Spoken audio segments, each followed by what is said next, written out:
তো আমি এখন বর্তমান বিলত বসে আছি বুঝছেন। তে বিলত বসে আছি, আমার ঘরে আবার চতুর্দিকে গ্রাম, চতুর্দিকেই রাস্তা, বুঝতে পারছেন। তে কি করবো, বিলের মধ্যে দিয়া না না ঘাটা হচ্ছে, ঘাটার উপর দিয়া না দুটা একটা পুল দিছে। দেওয়ার পর কি হয়েছে, অনেকে ধান কাটা পাচ্ছে, অনেকে ধান কাটা পায়নি, তোমার ঘরে দেখাচ্ছি অবশ্য। তে বিলের মধ্যে মানে আমাদের বিল অত বড় লয়, অত ছোট লয়, মিডিয়াম সাইজ পুল। তে দেখা পাচ্ছেন আকাশত মেঘ ধরিছে, মেঘ ধরিছে তো ধরিছেই। কেউ অনেকে ধান কাটা পাচ্ছে, অনেকে ধান কাটা পায়নি। তে তোমার ঘরকার কি কম, আমি কোন জায়গাতে আছি তোমার ঘরে ওরাও কম মিচ্ছে না পড়তে পারছেন। এই যে ধানগুলা ইঙ্গা করে থুইছে, তার মানে কি বুঝা পাচ্ছে, ওই যে হারবাল লিমিটেড এরা যে ডাক্তারখানা আছে, বলছে যে একটি হলে ভালো হয়, দুইটির বেশি দরকার নাই। তো তেমনি আল্লাহ ঠিক মতন মেঘ লাগাছে, তোমার ঘরে দেখাচ্ছি, দেখাচ্ছেন মেঘ লাগাছে আকাশত, এই যে আকাশত মেঘ লাগাছে। আল্লাহ কয়ে দিছে তামানক একটি ঠেলা দেব, দুইটি ঠেলার প্রয়োজন নাই, তোমরা ধান কাটলে কাটো, না কাটলে একটা ঠেলা দিয়ে দেখি। তখন কি করবে, এই একটা ঠেলা দিয়ে দিল।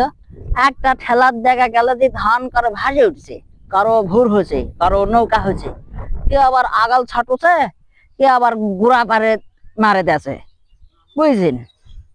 এই যে ধানটাই দেওয়া উচিত, তো এই ধানটা দেখাচ্ছেন, এই ধানটা মনে করো যে কতদিন কাটেছে, কারে তুই লিয়ে যা নাকি, না ও ঠিক করে লিছে, ওই লিয়ে যাবে না, খের পর্যন্ত শুকে তারপরে ওই ঘরত তুলবে। এই তো বুঝাই তো পাচ্ছি, মানে হারবাল লিমিটেড সিস্টেম এক ঠেলা মারে দিছে, ধান পচে একবারে, ধানের গাছ এবং ধান সহকারে পচে পাশে ভিটামিন 420 হয়ে গেছে। তাহলে এখন এমন লিয়ে আলে দি এই ধানটা তুই আরো 15 দিনে শুগা, এমনি তো আকাশত এক নাই, ওদ নাই, ওদ নাই, তার ভিতরে তো আজকে ঘামখানি গরমটাও গেল ঠিক মতন। তো আমার ঘরে এরাই বিল, এই যে অনেকেই কাটিছে, অনেকে আবার হামেলে থুয়ে দিছে, থাক কাটবে না, তেল লাগিছে। কেরে তোরা কি পাছু, তুই হলো তোরা ধান কাট, ধান কাটে তোর মানুষ লাগে, লাগুক নাকি, টাকা কোম্পানি দিবে নাকি গৃহস্থ দিবে টাকা, না শুনবে না। ওরাই ঠিক করে লিছে আগে ধান কাটে ছাড়ে দিবে, আবার আই দেখো অনেকে আবার আগালো ছাটিছে, কেমন করে পেলাত করে। ওই যে আল্লাহ কয়ে দিছে দুটি ঠেলার দরকার নাই, একটি ঠেলা হলে ভালো হয়। তো এই এক ঠেলাই যথেষ্ট, এক ঠেলা আগাল কাটে, আগাল কাটে আগে ধান দিয়ে চলে গেছে। আবার অনেকেই মারানি মারানি সেরানি দিয়ে থুইছে, আচ্ছা ধানটা কাটে তাই দেবাছেন, ধান কাটে গল্লি ঘাটা। কারে এই ইন্দুরা ধান কাটলেও তোর খালত এর থেকে ভালো ধান দেখা যায় নাকি, চকচকা ধান, ভেজা না তেজা না কিচ্ছু নয়। আর এরা তো হারমাল এরা হারমাল বিশ্বাস করে না, আল্লাহ মানে কিনা কপ আছি না। তে যাই হোক, এই যে আর এক ভাই ধান ধোয়া আছে, কেউ আবার আটি বান্ধে ছুঁছে, আমার তো খালি মাথা চুলকাছে, আমি আর কিছু কোয়া পাচ্ছি না। তে আমার ভিডিও যদি তোমার ঘরে ভালো লেগে থাকে তাহলে অবশ্যই আমার সাথে যোগাযোগ রাখো, আমার ফ্যান ফলোয়ার হয়েও। আমার ভিডিও যদি তোমার ঘরে ভালো লাগে থাকে তাহলে লাইক কমেন্ট শেয়ার করে দিও, বুঝতে পারছেন।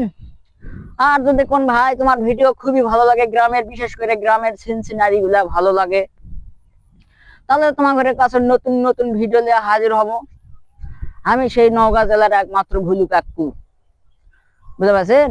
তে আমি ভিডিও করবে আসে বসে আছি, আমার ঘরে চ্যাংরা গুলা নাই, কি কর্ম মাথা চুলকাতে চুলকাতে চিন্তা করছি তাহলে এরা ব্লগ ভিডিও বানাই নাকি তোমার ঘরে যেহেতু দেখার জন্য। এরাই হলো আমার ঘরে বিল। তে তেমন বড় লয় তেমন ছোট লয়, দেখা পাচ্ছেন চতুর্দিকে খালি গ্রাম, চতুর্দিকে খালি গ্রাম, মধ্যে আস্থা, আর একটা মধ্যে আস্থা আছে, খালি দুটা এরা সকল পুল, বুঝছেন। আর বাদ বাকি সব আল, কারে সব আল, এরাও কিন্তু ঘাটা নাই। আর যখন মানুষ দম টম লিবা নাই তখন গাছ নাই, সব গাছ উপরে ফেলে দিছে, কারে সব গাছ উপরে ফেলে দিছু কা দম লিবু কুটে। এখন তখন ওই যে বিলত ভাত খাওয়ালি আসে, মানুষ যখন হাফসে টাপসে যায়, বুঝছেন, তখন কি করবে, ওই ধানের বিয়ের শৈলীর তলে ঢোসে, কারো জঙ্গলের তলে ঢুকুছে, এলা করবো কারে। তে এরাই হলো বিষয়। তোমার ভালো লাগে অবশ্যই পাশে থাকো।